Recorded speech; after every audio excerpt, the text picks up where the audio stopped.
बड़े बूढ़े कह गए हैं कि बाबू फेंको, जबरदस्त तरीके से फेंको, लेकिन इतना मत फेंको कि आदमी लपेट ही ना पाए। अब ऑस्ट्रेलिया में ऑलराउंडर मिचेल मार्श जो है उन्होंने ऐसा फेंका कि हमको भी लगा यार कि इसको लपेटे तो लपेटे कहां से, मतलब कोई तो लॉजिक होना चाहिए।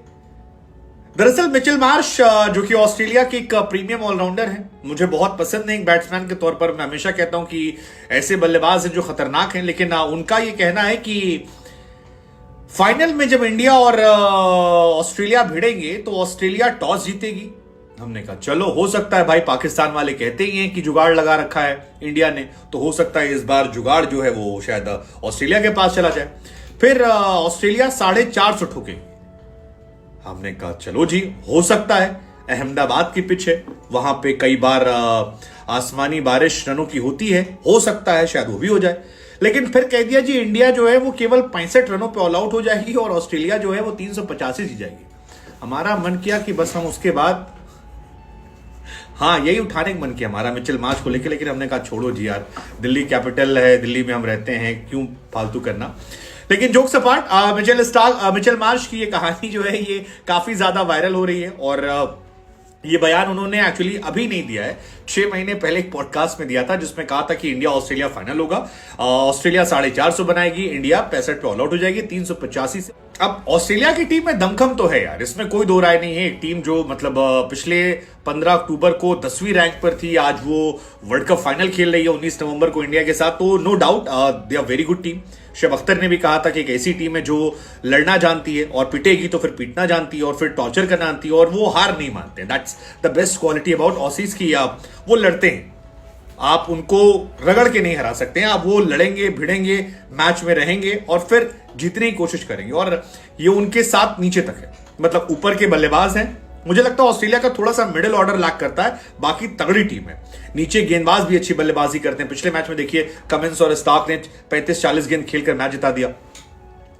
लेकिन इंडिया यार बेहतर टीम है, इंडिया 10 मैच जीत कर आई है और मुझे पूरी गट फीलिंग है कि 2003 में जो हुआ था उसी का वाइस वर्सा रिपीट होने वाला है, जहां पर ऑस्ट्रेलिया ने इंडिया को हराया था, फिर फाइनल में इंडिया ऑस्ट्रेलिया हुआ था, फिर ऑस्ट्रेलिया ने इंडिया को हराया था। मुझे लगता है मिचेल स्टार्क ने जो कहा है इसका उल्टा होगा, हालांकि 385 तो इंडिया नहीं जीतेगी, लेकिन 150-200 रन से आराम से हम जीतेंगे, 150 रन से आराम से जीतेंगे और मैच हम जीत जाएंगे। मतलब ऐसा नहीं कि आखिरी तक जाएगा, मैक्सवेल को हम खा लेंगे, हमारे पास प्लेयर हैं जो मैक्सवेल को खाना जानते हैं और मुझे लगता है कि मैक्सवेल का तोड़ जडेजा के पास है, क्योंकि सीधी सीधी गेंद मारते और टक से जाके जो डंडे पे लगती है, मैक्सवेल का डंडा मुझे गिरता हुआ दिख रहा है कि टड़ाक बोल्ड, मैक्सवेल आउट, तालियां बजाइए भाई साहब। सो ये सारे सपने हैं, लेकिन फिर भी 5 कमियां ऑस्ट्रेलिया। तो ऑस्ट्रेलिया की सबसे पहली कमजोरी है स्पिन डिपार्टमेंट। स्पिन डिपार्टमेंट के सामने ऑस्ट्रेलिया संघर्ष कर रही है और ये हर मैच में देखा, ऑस्ट्रेलिया के 30 बल्लेबाज ऐसे हैं जो अब तक स्पिन के सामने आउट हो चुके हैं, यानी हर मैच में कम से कम 3 विकेट जो है वो ऑस्ट्रेलिया देती है। नीदरलैंड और इंग्लैंड के बाद सबसे खराब इनकी परफॉर्मेंस है। तवरेज शमसी और केशव महाराज को हमने देखा कि सेमीफाइनल में कैसे परेशान किया, हालांकि वहां कंडीशंस का ही फर्क था, लेकिन फिर भी मुझे लगता है कि जडेजा और कुलदीप जो बहुत अच्छे बॉलर हैं, विकेट टेकर्स हैं, वो 31 विकेट ले चुके हैं, वो इनको परेशान करेंगे और वो दोनों अच्छे बॉलर हैं, मतलब जबरदस्त हमारे प्लेयर्स हैं। तो मुझे लगता है कि स्पिनर्स तोड़ निकालेंगे, स्पेशली कुलदीप एंड जडेजा।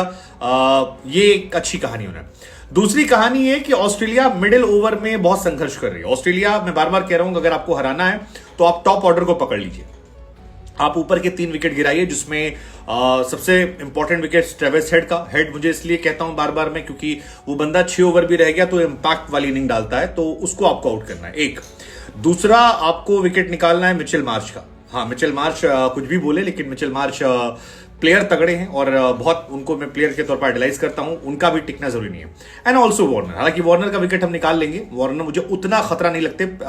ये पहले 2 और तीसरी प्रायोरिटी मेरी मैक्सवेल। सो आई थिंक ये 3 जो हैं ये सबसे इंपॉर्टेंट मेरे लिए प्लेयर हैं, जिनको अगर आपने आउट किया तो फिर आपका मैच बन जाएगा। चौथे पे फिर वार्नर आते हैं और बाकी सब जो है वो दाएं बाएं एडजस्ट हो जाते हैं। मुझे मिडिल ओवर में ऑस्ट्रेलिया इसलिए भी संघर्ष करती है क्योंकि इसमें तो लाबुशेन स्लो खेलते हैं, 70-80 के स्ट्राइक रेट से खेलते हैं, तो वहां मौका बनता है। टीम इंडिया ने मिडिल ओवर में 47 विकेट निकाले हैं, यहीं पर शमी का कमाल दिखता है, यहीं पर कमाल कुलदीप का दिखता है, यहीं पर कमाल जडेजा का दिखता है। सो आई थिंक ये काफी इंपैक्टफुल रहता है और इसमें तो लाबुशेन हमारे लिए बहुत ही अच्छे इंसान है, क्योंकि लाबुशेन का स्ट्राइक रेट 77 का है, स्मिथ का स्ट्राइक रेट 81 का है और ये दोनों हमारे लिए खेलते हैं, तो ये हमारे लिए मैच विनर साबित होंगे। सो आई एम वेरी ग्लैड कि ये दोनों टीम में रहें और उससे हमारा काम है।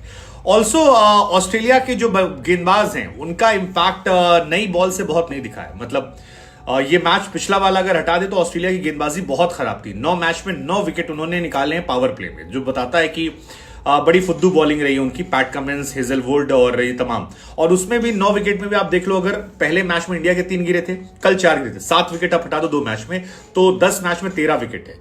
यानी कि 8 मैच में उन्होंने 6 विकेट निकाले पावर प्ले में, जो बताता है कि इनकी बॉलिंग जो है वो बड़ी फुद्दू है और पावर प्ले में इतना इंपैक्ट इनका जो है वो नहीं रहता।